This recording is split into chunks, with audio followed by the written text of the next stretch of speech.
Welcome to Great Talking Entertainment. I am your host, KJ, and this is the YouTube channel where I review movies and TV shows from all your favorite superheroes, including Marvel Comics, DC Comics, and much more.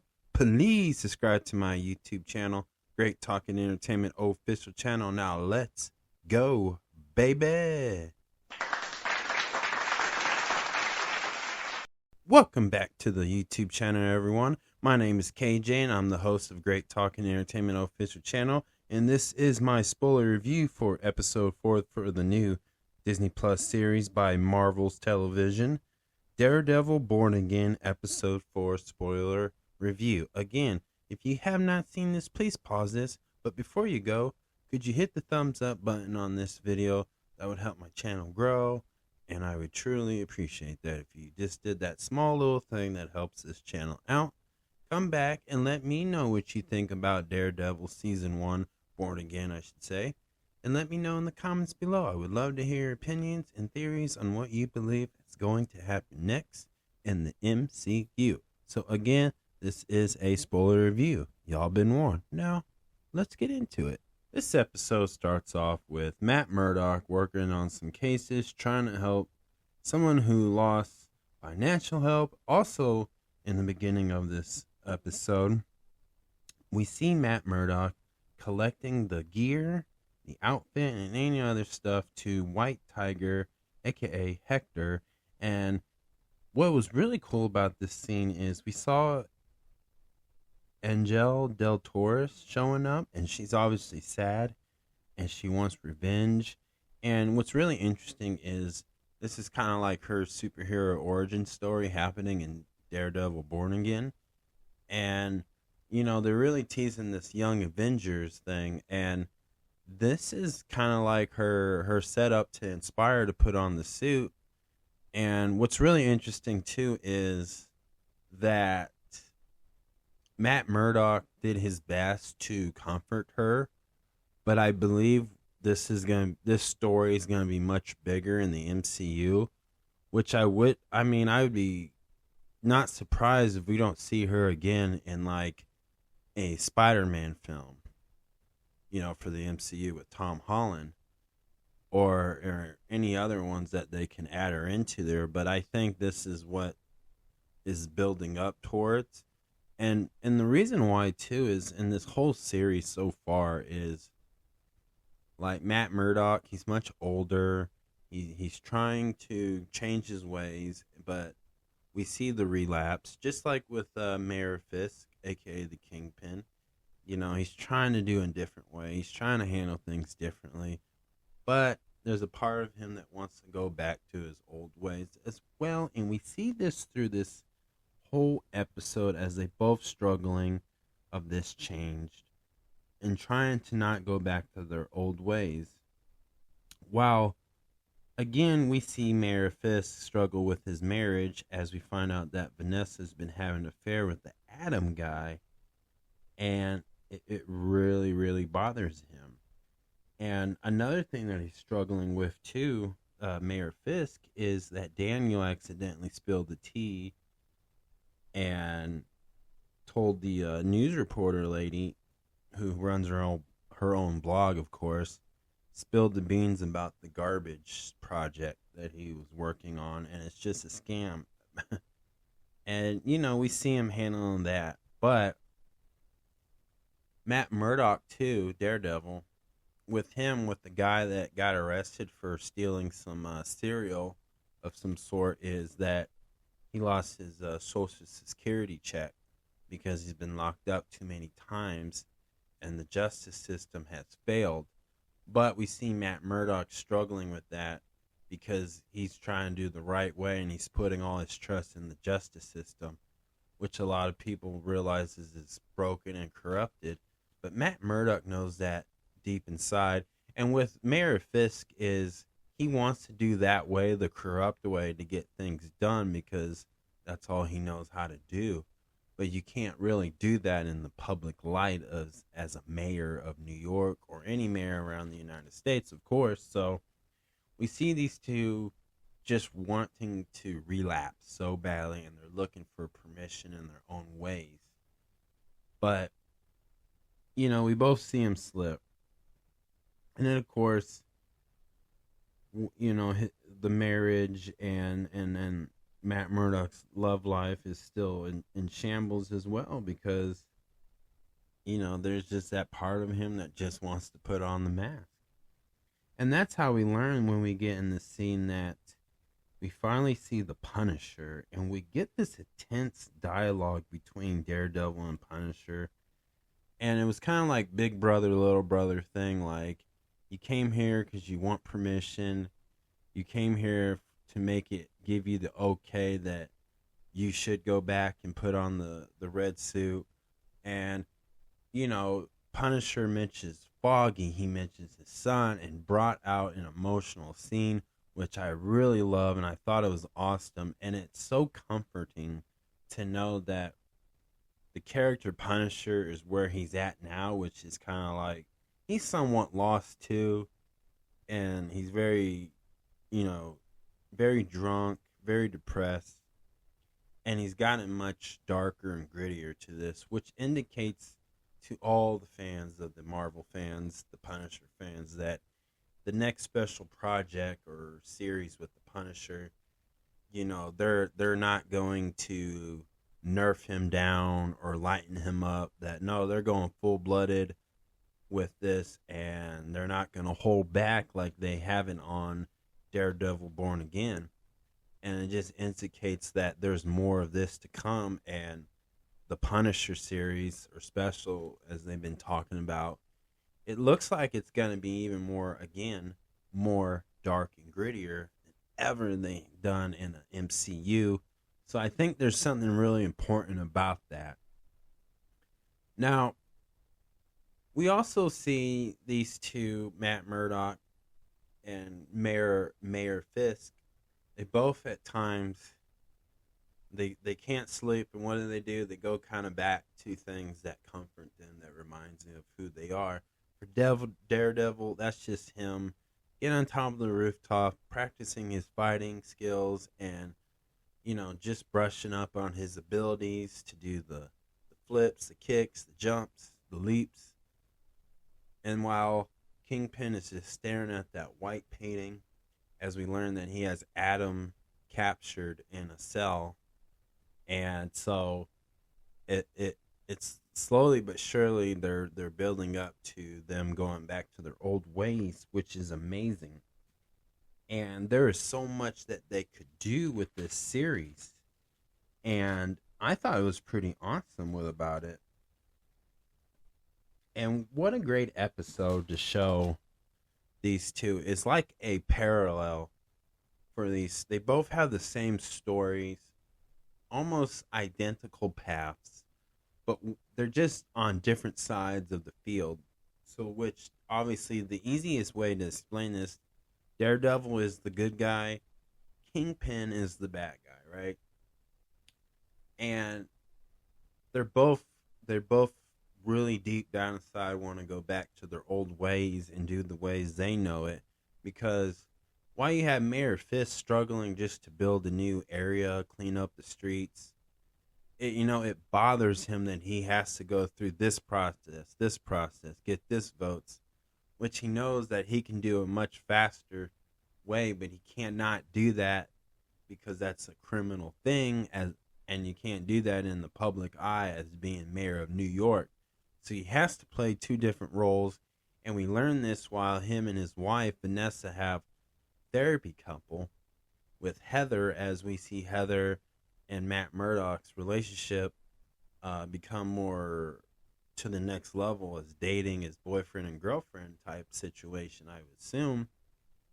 And what I believe is, too, that either Heather is going to get corrupted and she's a villain this whole time and she's just a Marvel character that I'm not familiar with, or she's the one that's going to be the one that's going to get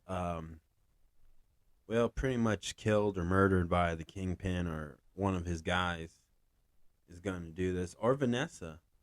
But but that's what I believe. If Heather has a death, is what I'm saying, is that's going to really tip the iceberg for both Kingpin Matt Murdock, aka Daredevil, because they're going to go back in their old ways and handle things.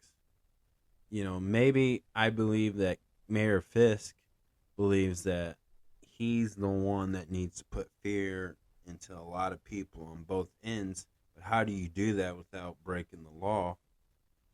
And, you can't do the crime way in the mayor house in a political way in this show, basically.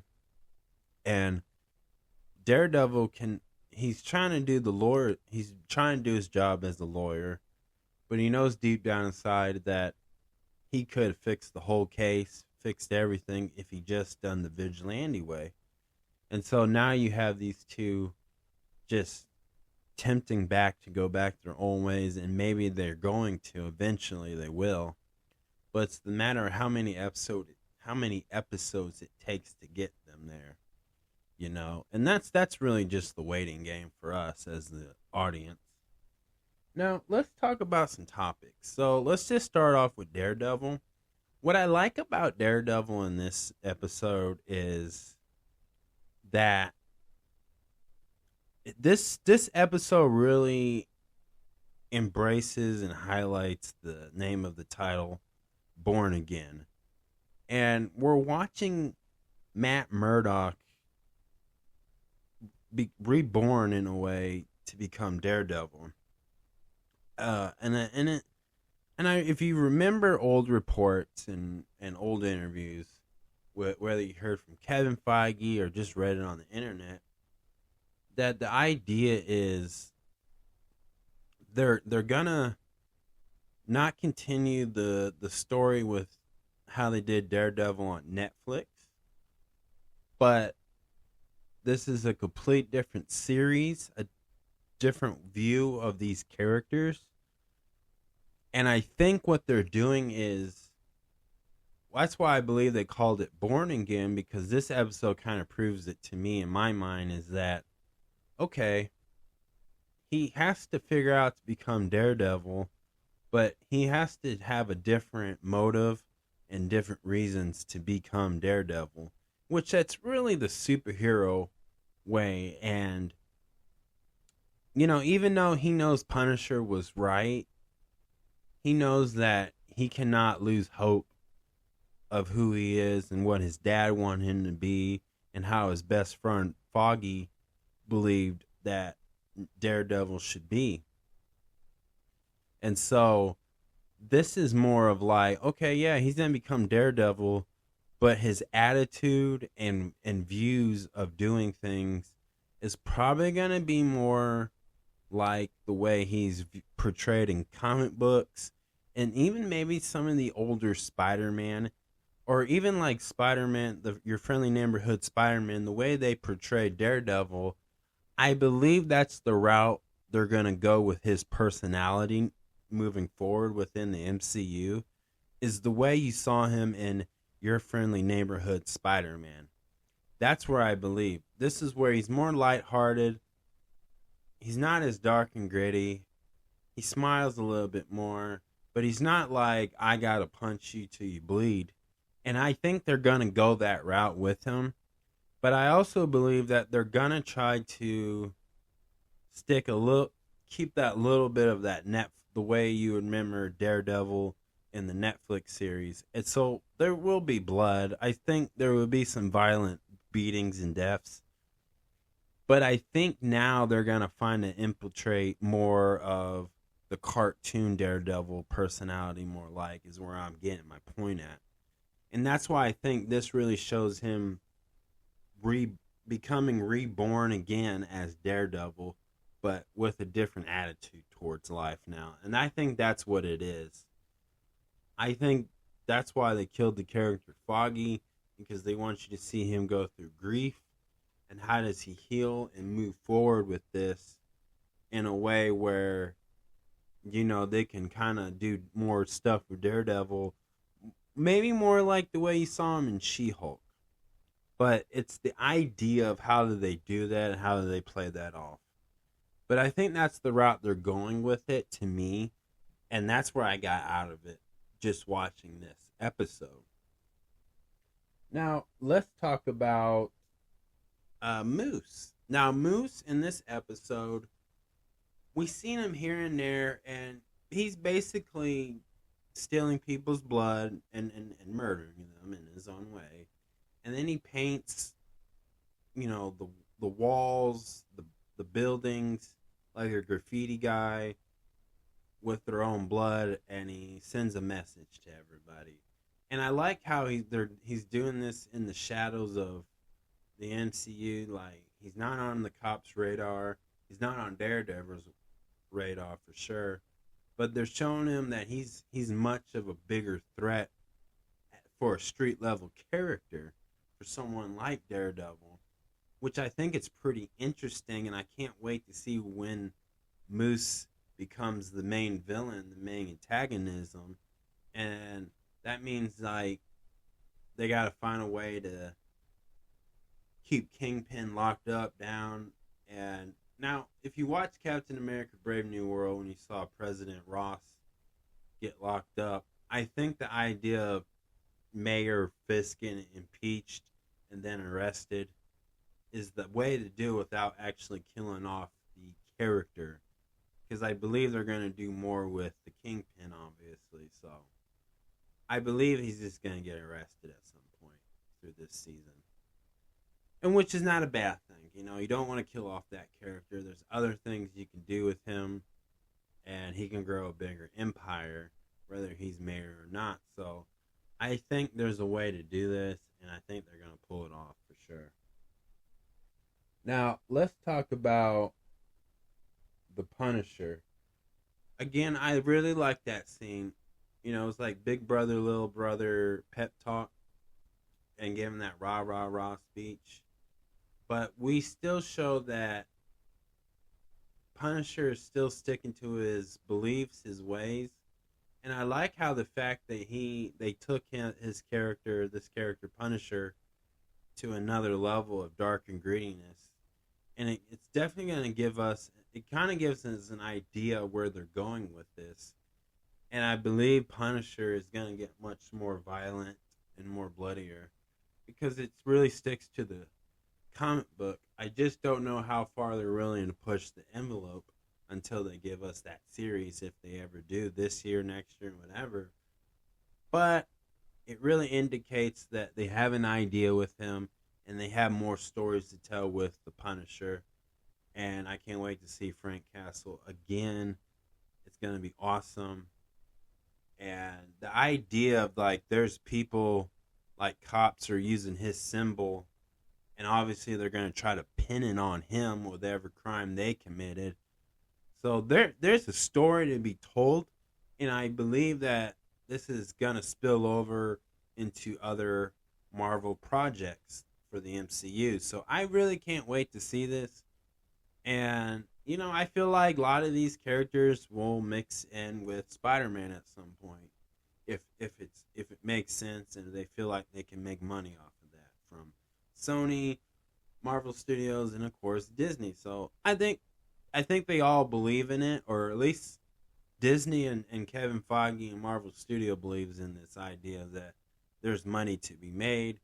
Now, how do we convince Sony to go with it is the billion-dollar question, of course. So, but there is an idea, and I like that. And his mind is more twisted. His mind is much dark, and he's gonna be Punisher is gonna be a problem.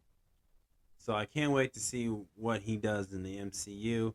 And again, I bet you that they're going to take this character more comic book like too, in a way. I think we'll see that iconic Punisher outfit from certain comic books or old Spider-Man animation shows. I believe that the idea of him doing something good, not good, but on his own with a guy in a chair, I think that's still on the table and can happen because of his little setup that we saw in this episode. So I think the idea of him just being a vigilante is still the way they're going. And I believe they're going to do some more comic book accurate stories with the Punisher versus how Netflix did. But again, Netflix Punisher was a great series as well. but I don't think, he should have an ending where he stops. I think they're gonna give him a new reason, a new purpose in life within the MCU to continue on, and I think that's what they're doing with Daredevil too, of course. So again, you gotta remember they said this is not gonna be anything related to what happened on Netflix, but they're gonna honor and tribute the idea of what went down. So it's a moving on, and these are just characters reborn, refreshed again. So I really like that, and I think this is the smart way to go with it. So I really like what they did. This is really good episode, and it sets up so much, and I cannot wait. So I believe that we'll see some more Daredevil stuff. I think, again, it's going to be fine when they changed him, when they're going to really reveal the big changes of how they're going to portray this character, Daredevil, and of course Punisher as well. And I think they're on the right path, and I think it's the safe path to take. And I think Marvel fans are really going to appreciate this series and other future projects, of course. So I think they're on the right track with this. So I'm loving it for that. And to see Moose in this show is really great again. And there's so much stories, and there's so many characters he can interact. It'd be a waste of time just to kill him off. So let him keep doing this throughout the series, and keep him off Daredevil's radar. Maybe he needs to be on Spider-Man's radar first. It's because it's the idea of, like, they need a reason to have Spider-Man help Daredevil in a street level capacity, right? If they want to. And they're like, why do I think Daredevil and Spider-Man are going to meet? I think they want to. They just need some ideas of the storytelling. And Moose could be a big villain in a street level way, where you can use Spider-Man in a way without messing up the multiverse story. But it gives Sony and Marvel Studios / Disney reasons why they don't give them a good excuse to tell a Spider-Man story without the Iron Spider-Man suit, or the last suit he wore that was made by Tony Stark. Because if you remember in the last Spider-Man movie, No Way Home, he's the old sewing machine and made a Spider-Man suit. Peter Parker, played by Tom Holland. So I think the idea that they can tell a street level story with Spider-Man, and if they wanted to add Daredevil to it, well, here's their chance. And they can use Moose for a reason to stop this, and we can finally see Spider-Man really stop a killer versus like a Thanos or a Green Goblin, Hobgoblin, Shocker. But this is a guy that just is hard to find, hard to catch, and is going to put Spider-Man to the test. So that's just something I want to see, and I think it'd be a good idea, but it can set things up like that. So there's so much they can do with this now with these characters in the MCU. But that's just one idea I can see, because I can tell that they're really, really hinting a lot of Spider-Man and Daredevil tease throughout this show. But that's just me. Now, if I had to give this a 1 out of 10, I'm definitely giving it an 8. It was really great. A lot of dialogue, a lot of acting, a lot of performance. It's just them struggling through their thing. But it was a little slow pace on the action part, but not a big deal. But it's still a banger of an episode, and this was an important episode to put in this season to help people understand the whole story of season 1 of the plot of this. So, really good. But that's my review, y'all. Thank you so much. Please subscribe to my YouTube channel, Great Talking Entertainment Official Channel. Subscribe, hit that notification button so you can always be up to date with all my latest content. Thank you guys, and peace out.